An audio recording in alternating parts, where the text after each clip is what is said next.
Hello, this is Memphis University. Today we're going to be doing AP Calculus free response question practice, and this is going to be an overview of our BC multiple choice like video. So basically, what we've done is for every single free response question, questions 1 through questions like Taylor series, parametric, area and volume, diffie-q, graphs and tables, things like that.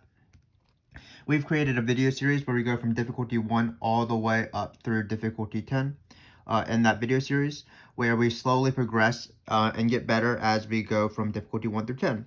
We also provide an overview video for each video series, but there's some free response questions that cannot be sorted. So for example, we call these BC multiple choice like. Basically, they're BC level questions where they combine a lot of multiple choice questions into one, but these don't appear sort of in the same fashion every single year, though they do appear. It's sort of the miscellaneous questions. So in this video, I'm going to be overviewing some of those concepts that might appear, and I'm going to be focusing, of course, on BC topics. So if you want, from when you're in BC, of course, you have to learn the AB stuff. So those will be reviewed in a similar video called AB multiple choice like overview. So everything from shapes of curve stuff like increasing, decreasing, concave up or down, maybe a little bit of Riemann sums, MVT, IVT, piecewise functions, U subs. Those will be covered in that AB multiple choice like video, the equivalent where we have a video series for AB miscellaneous free response questions. But in this video, we are going to be focusing on BC stuff. So the main focus will be on integrals and series, really. So let's get started. So when you are taking the BC exam, you should be wary that any integral you might take, it might be of two forms. The first one might be integration by parts, and then the second one might be integration by partial fractions. So I have one of each for you. They alternate sort of year by year, but you really want to know how to do both of these processes, and sometimes they're actually easier than the AB integrals if you just know how to do them. So we're going to start off with this one right here. So this is integration by parts because you have the product of two things that don't really have anything to do with each other. So we're going to set up our normal little grid thing that I have, where we're eventually going to use the formula u times v minus the integral of v du for this guy right here.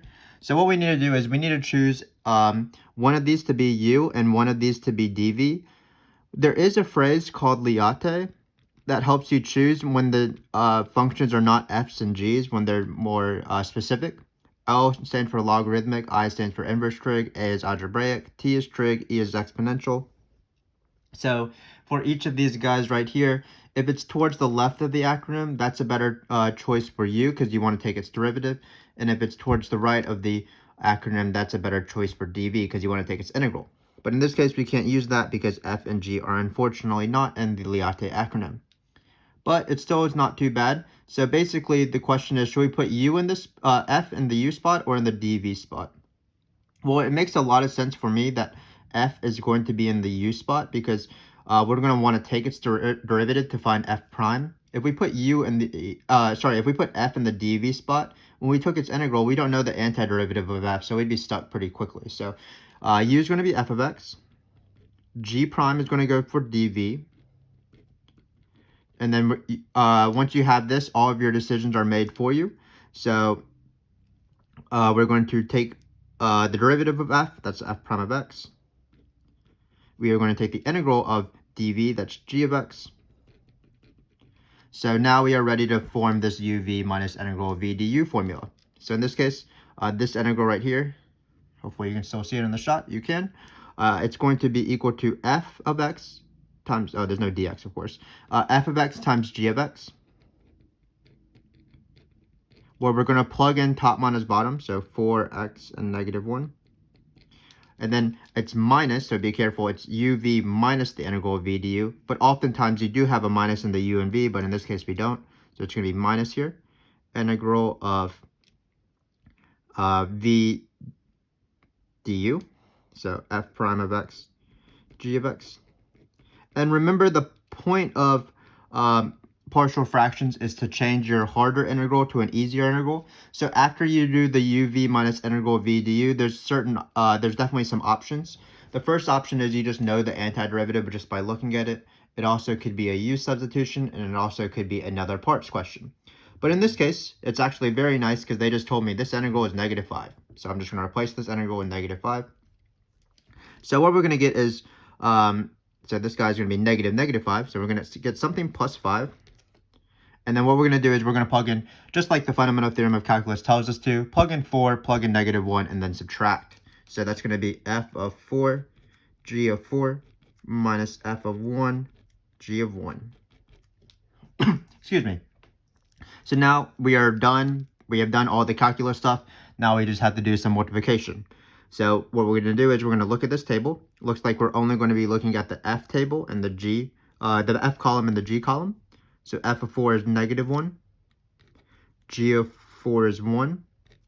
Minus f of 1, which is, sorry, this should be -1 because we're plugging in -1. So these are -1s. So f of -1, which is 2. And then g of -1, which is -6. So we have a lot of negatives here, but it shouldn't be too bad. Again, this was plus 5 because it was -5 because this integral is -5, and then there's a minus from the formula. And then so we get -1 plus 12 plus 5, and that's not too bad. That looks like it is going to be 16. So this is how you do integration by parts. So this is parts. Again, you form this little rectangle thing. You choose u, you choose dv, you take a derivative to find du, you take an integral to find v. You might have to do a quick u sub here if it's something like e to the 2x. That antiderivative is 1/2 e to the 2x, for example. And then you have uv minus the integral of v du. In this case, you have to know how to do this integral somehow, but this was given, which is nice. And then for the definite part, the 4 and the -1, we plug it into the uv and do uv top minus bottom like normal. Plug in 4 minus plug in -1. And that's integration by parts. So let me go on. Let's do integration by partial fractions. So first thing in an integration by partial fractions is you want to factor the bottom here. So let's factor the bottom. It's going to be x minus 1, x minus 7. That's great. Then we're going to break it up with our normal a and b, because remember that the point of partial fractions is to split up the fractions. That's why it's called partial fractions. So we're going to split it up, hopefully. So what we do is we're going to find these constants so that when you add these two fractions together, we will get 2x plus 1. So what we do is we cross multiply a times x minus 7 plus b times x minus 1. Great. We're going to set it equal to the numerator of this because that will make the denominators the same. 2x plus 1. When the common denominator will be this, because we're multiplying this by x minus 7, we'll add them up. So we'll have the numerators together. So this is how it always works. Then from this equation, you should be able to set up a system of equations. One I call the x equation, one I call the constant equation. Be wary that a and b are constant. So what we're going to do is we're going to write 2x plus 1. Let's distribute the ax, the a and the b. Looks like we're going to get this. So again, we're going to have a system of equations. So all the x's are equal to each other. So it's going to be 2x is equal to ax plus bx.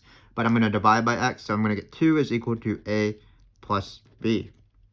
Then I'm going to have the non-x's. So that's 1 minus 7a. 1 equals, sorry, negative 7a minus b. So now we have a system of equations. Now it's algebra 1. You can solve this system of equations any way you like. Usually elimination or substitution. Looks like if we add these two equations, that's the best way because these b's immediately get eliminated. So it looks like we're going to get 3. 2 plus 1 is 3. Minus 7a plus a is equal to minus 6a. So it looks like we're going to get a is equal to negative 1/2. That's perfectly fine. And then b, we're going to plug into this equation. If a is negative 1/2, we'll bring it over. 2 is 4/2, so then b is going to be 5/2. So this is not the answer, but this is the important part. So what we do is we're going to take these constants and replace them where they are. I do it in one step where I skip a step. I plug in the negative 1/2 for a, and I also take out the negative 1/2 just to make my life a little bit easier. So this integral right here is going to be negative 1/2. Again, I'm going to replace the a with negative 1/2 and then take it out.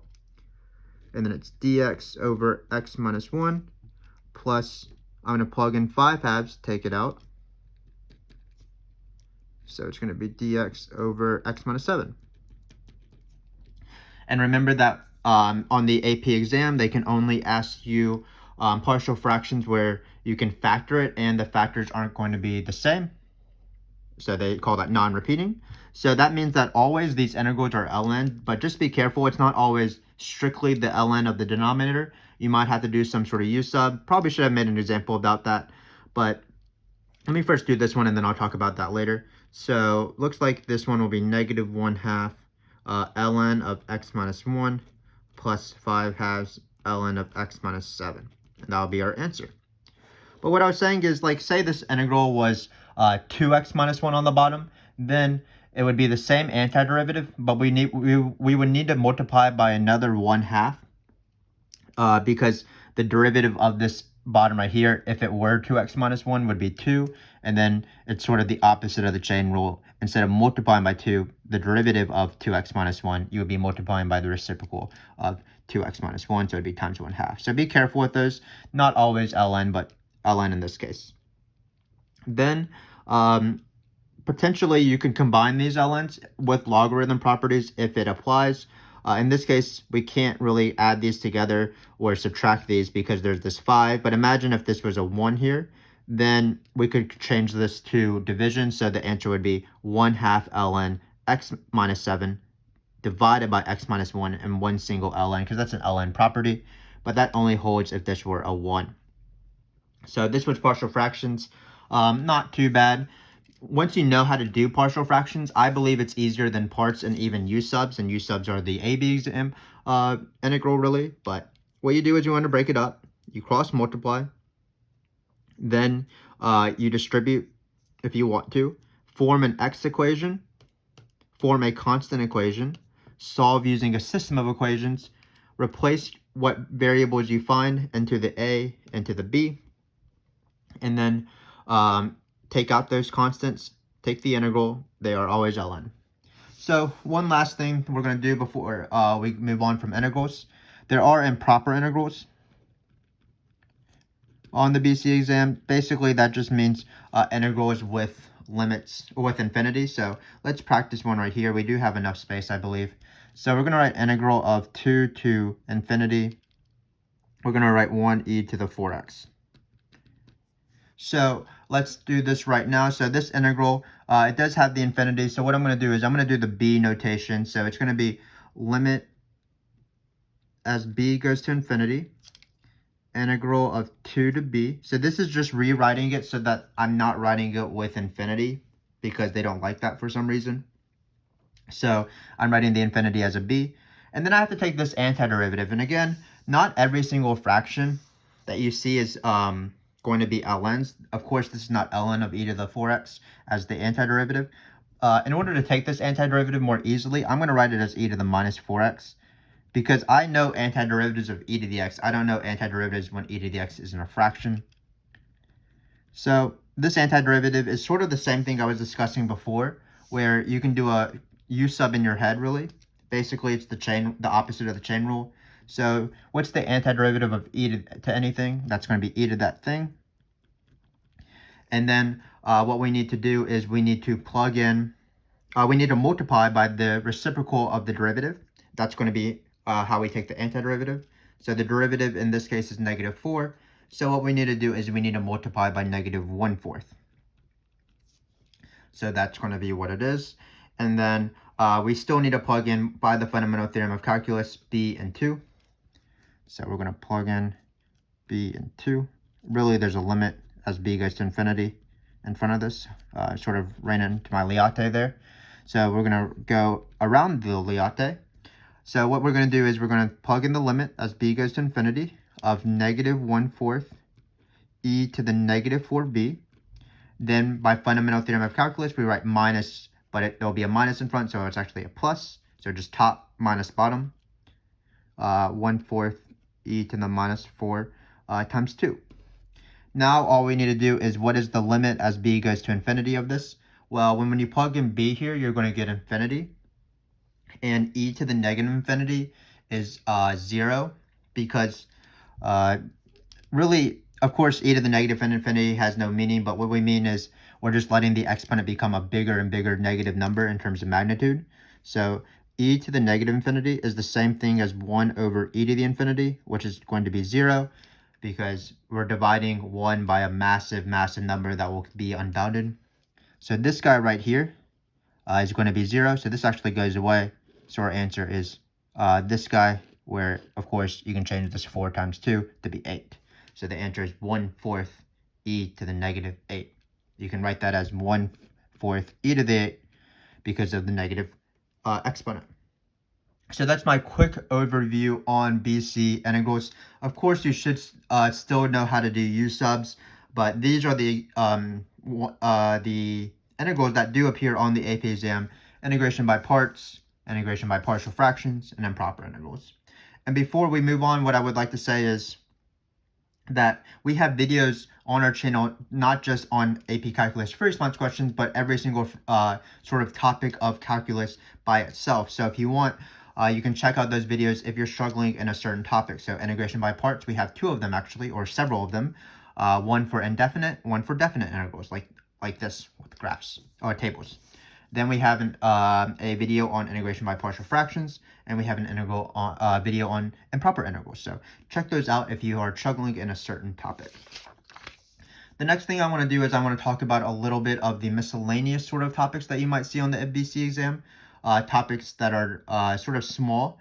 Let's first talk about arc length. It's the easiest question on the AP exam,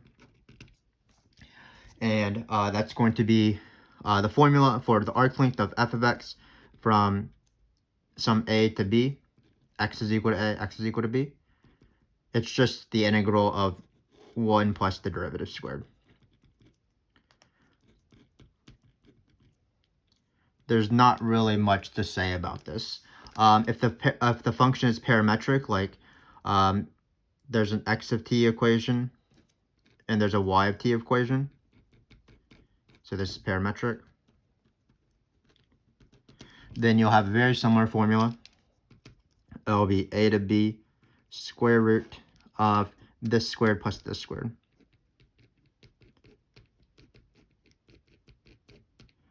And that will be it. So arc length is one of the easiest questions. It's just this formula. It appears sometimes outside of area and volume free response questions. But of course, more important than this question would be volumes by revolution, volumes by cross-section, and you can check out our videos on those. So moving on, easiest question, especially if it appears in the multiple choice, because you just choose the answer choice that looks like this. Next thing I want to talk about is Euler's method.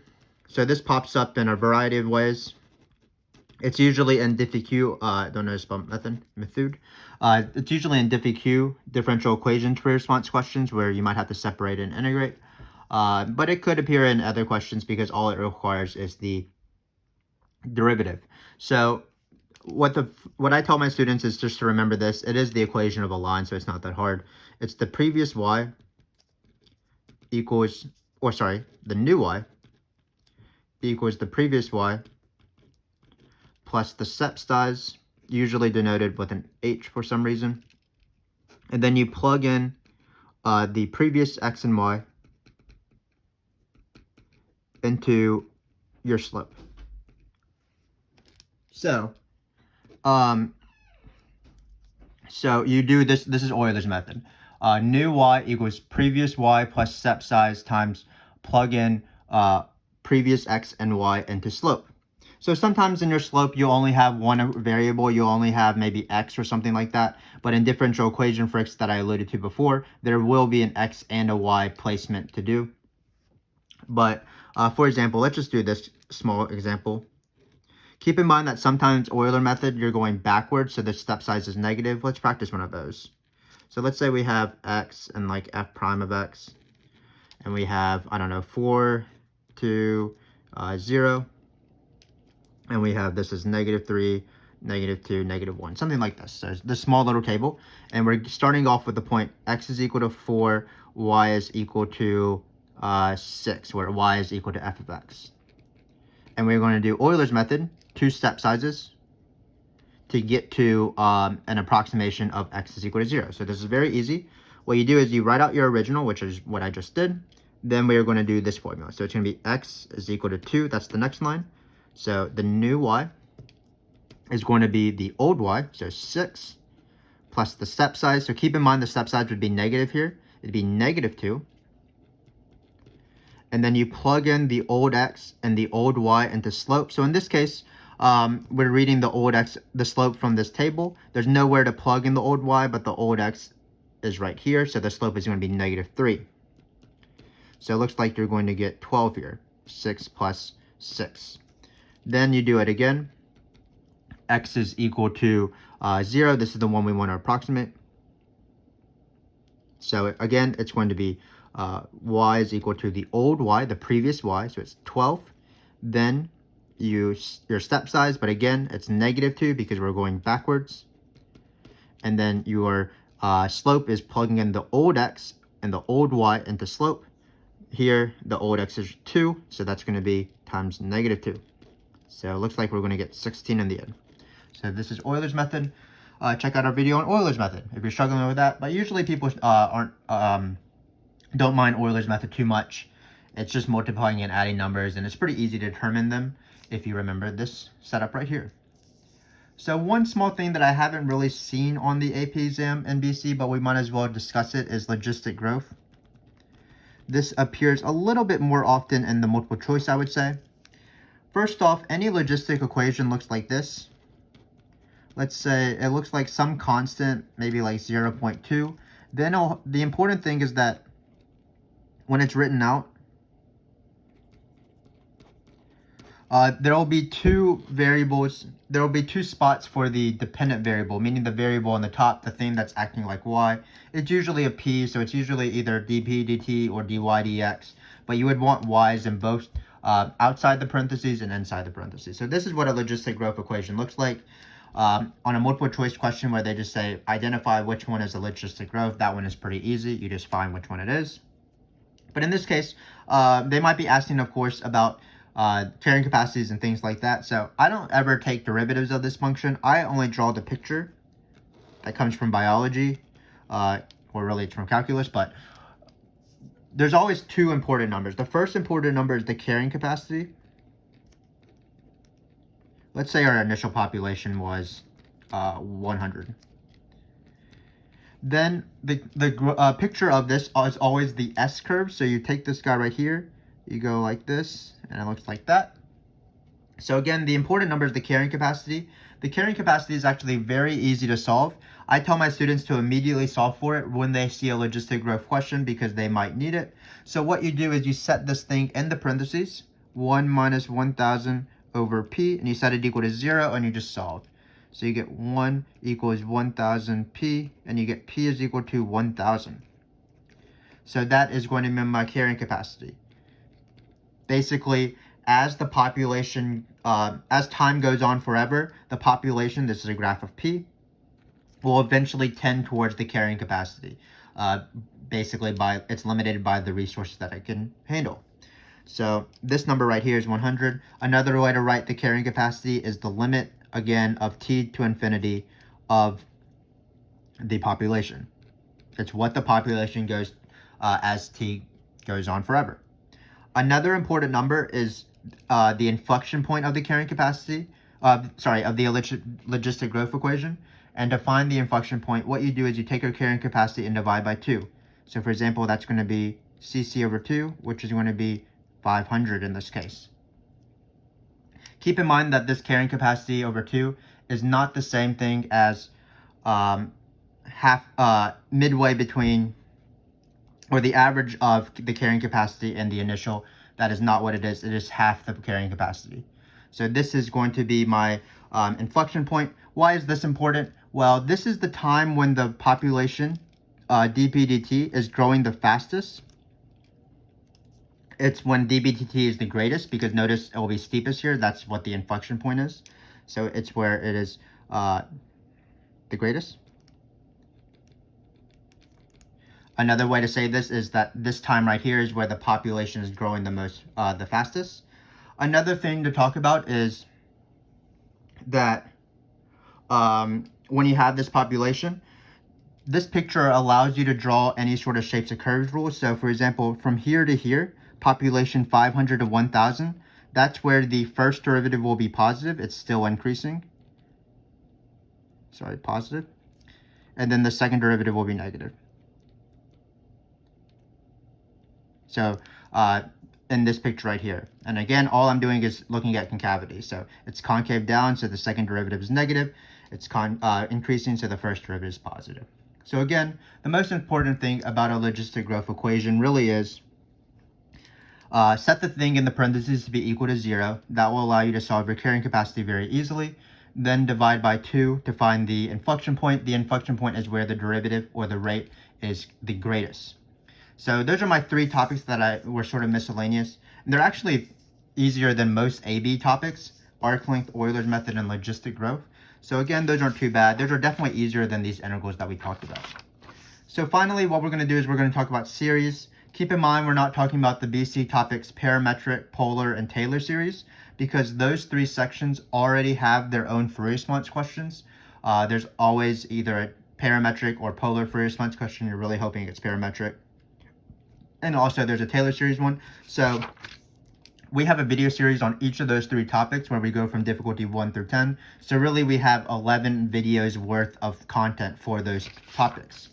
But there is one BC topic that is not on those questions, or not every single year, and that's going to be series. So I'm going to discuss series a little bit. I'm not going to go over all of series because that would be quite a long video. We have videos, of course, on individual series topics, as we're going to discuss. Things like limit comparison tests, P-series, geometric series, integral tests, things like that. But I'm going to provide sort of a quick content of series, sort of off the top of my head, and see what we can do. So the first thing I'm going to talk about is P-series. So P-series are the best series. Remember that if you have a series 1 over n to the P, this converges when P is greater than 1. It diverges when P is less than or equal to 1. So I'm not going to write the sum anymore because I don't want to write the sum a bunch of times, but examples of convergent P-series. So that would be something like 1 over n squared, 1 over n cubed, 2 over n to the 100, 5. These constants don't matter because you're just multiplying a series by a number, and then 5 over, I don't know, n to the 1.2. So all of these series converge. Common series that diverge, that are P-series, well, 1 over n, of course. Again, when I say series, these are not sequences. I'm putting sums. I'm just too lazy to write them. 1 over n, the sum of 1 over n, that's, of course, the harmonic series. That's the most famous divergent series. So it diverges. P is equal to 1 there. You have 1 over square root of n, because n is equal to 1/2. That also diverges. Things like this. 1 over n to the 0.4 or something like that. So that's P-series. One of the easier series tests. Now we can talk about geometric. So geometric, this is n to something. Geometric is something to n. So it's usually written as a times r to the n. We can say n is equal to some number to infinity, of course, because we're going to infinity. So for geometric, remember that there's a formula involved. If the absolute value of r, which is called the ratio, it's what's getting multiplied every single time, is less than 1, then you can employ the formula a over 1 minus r. So it will converge. If it's not so, then it will diverge, and you don't have to employ this formula because it's a divergent geometric series. So we'll talk about this formula a little bit later, but examples that converge, that'd be stuff like sum. We'll write sum 1 time, 1/2 to the n, because the ratio is always the thing to the n. So in this case, it's 1/2 to the n. Same thing for this. Here, the thing getting it to the n is sort of like 3/4, so the ratio would be less than 1. Same thing is true with negatives, because if you take this guy right here, the absolute value of negative 2/7 is less than 1, so that would converge. Diverge examples, something like pi over e is one they like to ask, because pi is bigger than e, pi is 3.14, e is 2.7, so this would diverge. Something like 5 to the n over -3, sorry, to the n plus 1. So this would diverge because what's getting raised to the n, it's really like 5 over -3. The absolute value of that is bigger than 1, so that would diverge. So let's take these guys right here. Well, for each of these guys, if you wanted to, you could employ this formula, which is often the case. So what you do is you need to find a over 1 minus r. And to do that, you need to find a and r. A is the first term, and r is the ratio. So the first term is really easy. All you do is you plug in whatever the bottom number is here. So we'll put some lower limits here. So in this case, this is an n. To find the first term for this first series, we would just plug in 2. So it'd be 1/2 squared, which is 1/4. That would be the first term. This case, when we plug in 1, you get 0. So the first term would be -2/7 to the 0, which is 1. Same thing for this. So the first term is really easy. All you do is you plug in the lower limit. Then to find the ratio, all you do is see what is getting raised to the n. In this case, it'd be 1/2. In this case right here, it's going to be 3/4 because both of them have something to the n. And then finally, you have this guy right here, and this guy is getting raised to the n minus 1, so this would be the ratio. So that is a quick review on geometric series. We have p series and we have geometric series. Let's talk about things that are like p series. That's limit comparison test, my favorite test. So limit comparison test is mainly used for things that are really, really close to p series. So for example, you have 1 over n squared plus n. So this is a series that is really, really close to a p series. We can change this to a 2 if you want. It doesn't really matter. Because if we covered this up, notice this would be a convergent p series because n would equal 2. But of course, we have this plus n. So this is almost a p series. So this is where the limit comparison test is going to be used. And keep in mind that the limit comparison test was the last test that was added to the AP exam. So it is very likely that it could appear on the AP free response questions. So what you do is you choose a BN. So what your BN is going to be is, this series is almost a p series. You're going to look at the leading exponents of the numerator and the denominator, sorry, can't pronounce that word. And then you see what is it most like. So in this case, it's most like the p series 1 over n squared. Because if we cover up the things that are not the leading exponent, it's just going to be a constant over n squared. Once you have chosen your BN, then you do the limit, which is why it's called the limit comparison test. Limit as n goes to infinity of 1 over the other. So this is my an. And when we're dividing, we're always just going to be multiplying by the reciprocal because that's what division is when you have fractions. So it's this over this, but I'm going to treat it as this times the reciprocal of this. So it's going to be this times n squared. And if you choose the right BN, this limit has to be equal to a finite constant greater than 0. So in this case, it is 2, because when you take the limit as n goes to infinity, these sort of cancel out.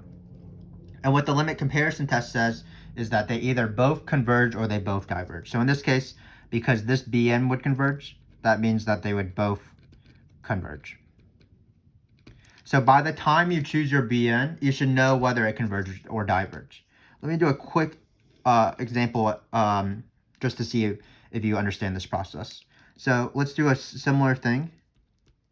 Again, this is really close to a p series, the series right here. So what is the series that it's most like? Well, if we cover up everything that's not the leading exponent, it's going to be n. We can write a plus 1 if you want. It will be n over n squared. N over n squared, is the most similar thing is 1 over n, because n over n squared is 1 over n. So this is going to be my BN. I already know that because I chose a divergent series, my answer is probably going to be that they both diverge, both of these series, because limit comparison tests say they either both converge or both diverge. So let's try that. Limit as n goes to infinity of this thing right here times the reciprocal of this. Looks like you're going to get 1 that's greater than 0. This diverges. Again, it's the harmonic series, the most famous divergent series. So in this case, this will both diverge. by LCT. LCT is one of my favorite tests. It is used pretty often for anything that's almost a p-series. P-series are very easy. Limit comparison test, you want it to be p-series, so you compare it to a p-series. So this is the limit comparison test. Not too bad. Again, you just cover up everything that's not the leading exponent, choose the bn based off that, and then if you're doing it right, your limit will automatically work, and then it will either both converge or both diverge. So we have a few more tests to talk about. So the test that I don't use very often is the integral test. It's somewhat similar to the limit comparison test in that it says that when you have some series, in an integral, we can write this as, let's write this as Fn. So what it says is that when you have this series with f, and you have the integral, the improper integral that we talked about earlier, over here, they either both converge or both diverge. But I try to avoid the integral test as much as possible because I don't want to take integrals ever. But if they say, here's part C, do the integral, and then part D is just the series of that, then it's actually a very easy question because, again, they both converge or both diverge.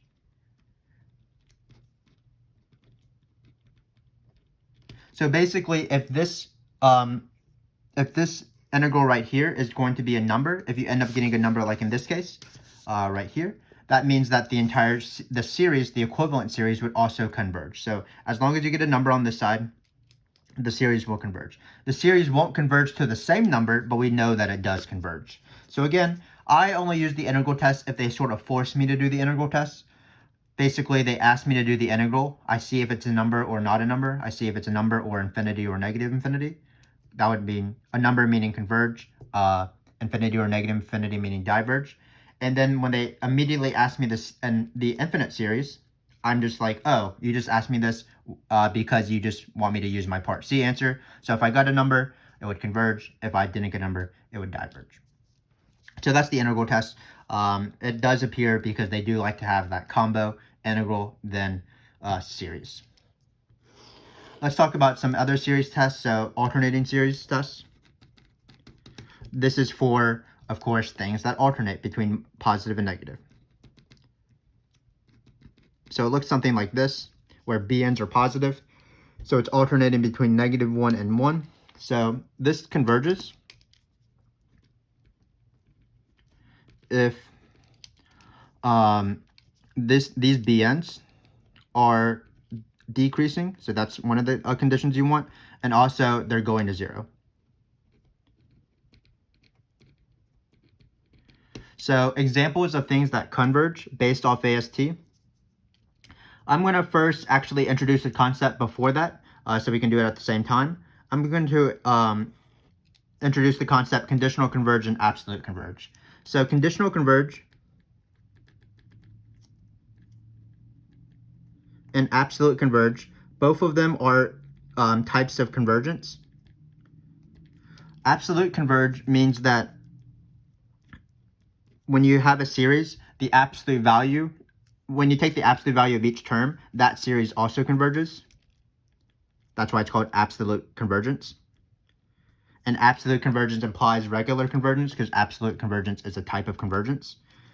Conditional convergence is still a type of convergence, but it says that the series you care about converges, but the absolute one diverges.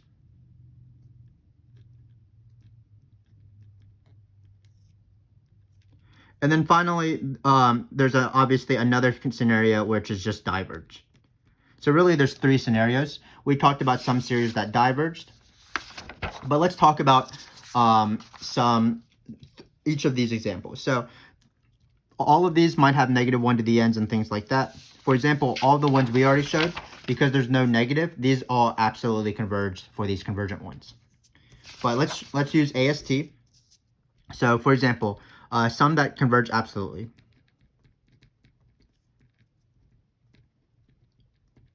So it's going to be sum of -1n to the n squared.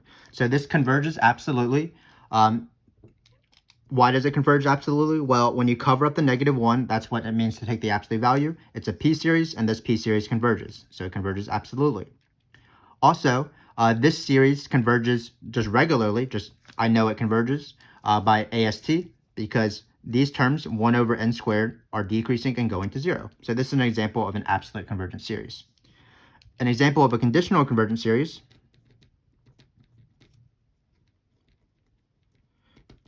would be something like sum of -1 to the n over n, the alternating harmonic series.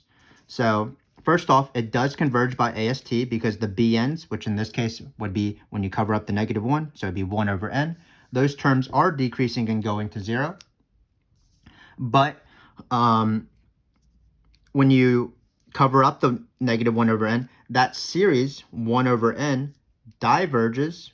So the absolute one diverges. This one converges because of AST. So this is an example of conditional convergence because this thing converges by AST, and then this one diverges when you cover up the negative because this is the harmonic series. So that's that. That's the main example of conditional convergence. Basically, any series we have right here, if it was -1 to the n or -1 to the n plus 1, or even cosine pi n, because that's another way to write -1 to the n, all of these series would converge conditionally. Because when you cover up the negative, which is what is written on the page, they would diverge. But by AST, they converge. So an example of diverge series, just straight up diverge, not absolute convergence or conditional convergence, would be something like something that diverges by the divergence test. So if we have a -1 to the n times n over n plus 1. Well, this limit right here of this guy right here does not equal 0, and that means that this series diverges then by the divergence test. Because the divergence test says that this term right here has to be going to 0. Notice all of these are going to 0. So that's why you can't prove that this converges, because when you cover up the -1, this term right here, they're not decreasing and going to 0. They're actually same heavy, so the limit is not 0, so it diverges by the divergence test. So again, absolute convergence and conditional convergence isn't too bad. Basically, AST will prove that anything that has a fraction where there's no what is considered bottom heavy really will be proven to be convergent by AST. So anything like 1 over n squared, 1 over n, 1 over square root of n, 1 over n to the 0.1, anything that has 1 over n to something in its essence. When it's like n over n plus 1, these are same heavy. We call this same heavy because these numbers are the same. They're both to the 1. Or even if it's top heavy, like if it was n squared, then the denominator is suddenly bigger. So you wouldn't have the decreasing and going to 0 condition. So these are the ones that diverge. But when you have stuff like 1 over n squared, 1 over n, those things with -1 to the n's, if they alternate, they will converge by AST. And then you cover up the -1 over n and use a p-series test to see if it absolutely converges or conditionally converges. So that's my little spiel on that. Let's do one last thing. Let's do the ratio test. So let's practice with the ratio test. So let's just do the sum of -1 to the n and times, let's do, I'm not sure, n plus 1. Let's not use factorials, but we can, obviously factorials are some of the questions. Let's just 3n. So this is the ratio test. The ratio test is used when you have a combination of geometric and p-series. Remember, p-series is n to stuff, geometric is stuff to n. So in this case, we have n to stuff. We can write this squared if you want. It doesn't really change the question. And we also have stuff to n. Keep in mind that ratio test is an absolute convergence test because we're going to be taking absolute values. So the results of the ratio test will be, it will either converge absolutely or it will diverge. You cannot get the result it converges conditionally. So what you do for the ratio test is you write the ratio of an plus 1 over an, but just like with the limit comparison test, we're not going to actually divide by an, we're going to multiply by the reciprocal. So in this case, it'll be limit as n goes to infinity. You take this guy right here and you plug in n plus 1 for n. So 3n plus 1 over n plus 2 squared. And then you multiply by the reciprocal of this. And what's important about the ratio test, and this appears quite often actually in our videos for Taylor series, because you have to do the interval convergence and the ratio test is used to find the radius of convergence, you need to be careful about how things cancel. So right now I'm going to be quite slow here. So there's always 4 types of things. The first thing that is the easiest thing is that if you have negative ones, they cancel because you're taking the absolute value. You don't have to think about them at all. Then I like to cancel things like exponents.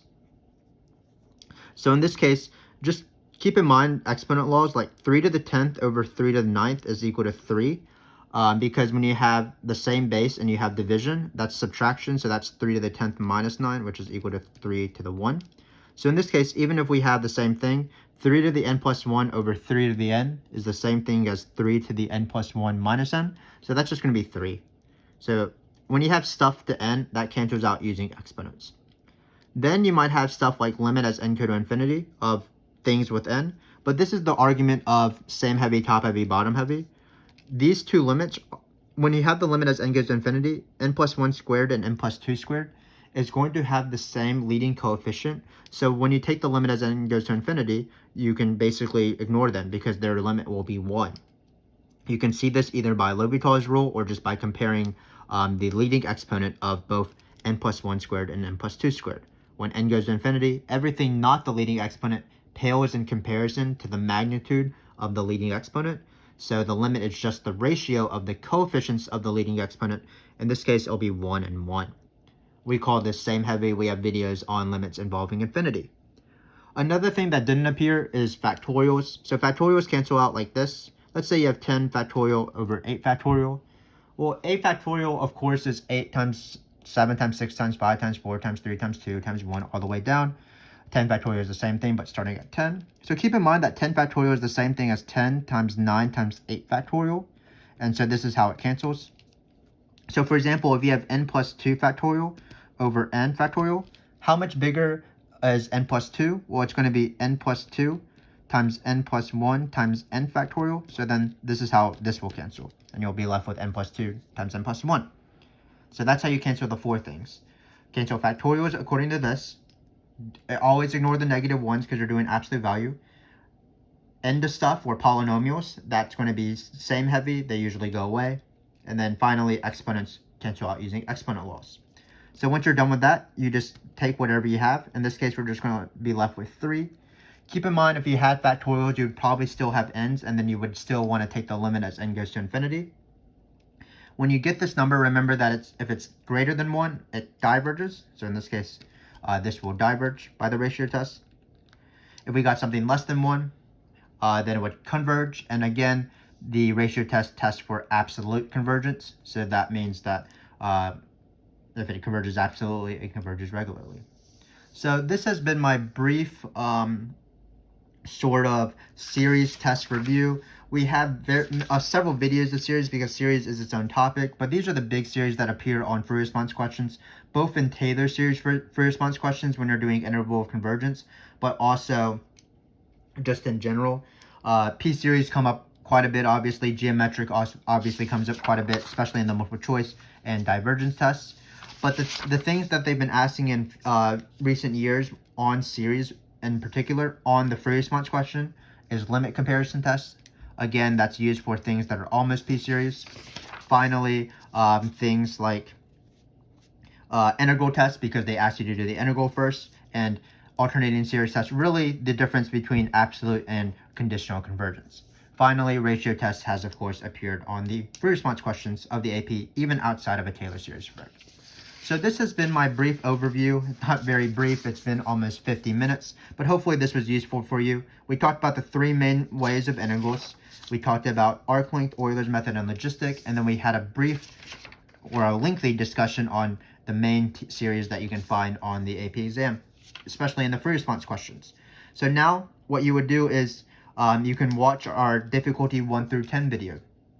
And we highly stress watching these videos over maybe any of our other videos, because our BC multiple choice they don't really resemble each other as we go up. They do, in my opinion, progress in terms of difficulty, but the questions are quite different from each other. It's not like an area and volume for response question where every single question is area, volume by revolution, volume by cross-section, area, volume, volume, or maybe arc length. But for these questions, they're going to vary. I'm trying to choose free response questions that were miscellaneous so that when you take the AP exam, you don't have to worry about the ones you can't really prepare for, because you've already done examples of miscellaneous questions. So these 10 videos that you're about to watch, hopefully, we of course appreciate your support of our channel.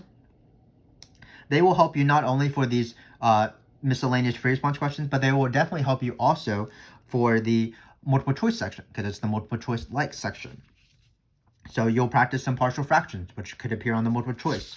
You might practice some geometric series stuff that will be appearing on the multiple choice. So again, check out those videos. Those videos do include AB topics. It's not strictly all BC topics, as you'll see. Keep in mind, we do have an AB multiple choice like section that would also help you on the AP exam, reviewing those AB topics like L'Hopital's rule for limits, taking derivatives, inverse function, things like that. So there's certainly a lot of videos you can watch on our channel that hopefully will help you out. That's why we wanted to create them, to help you guys on the AP exam and your tests and things like that. But for now, I'm going to sign off, and thanks again for watching.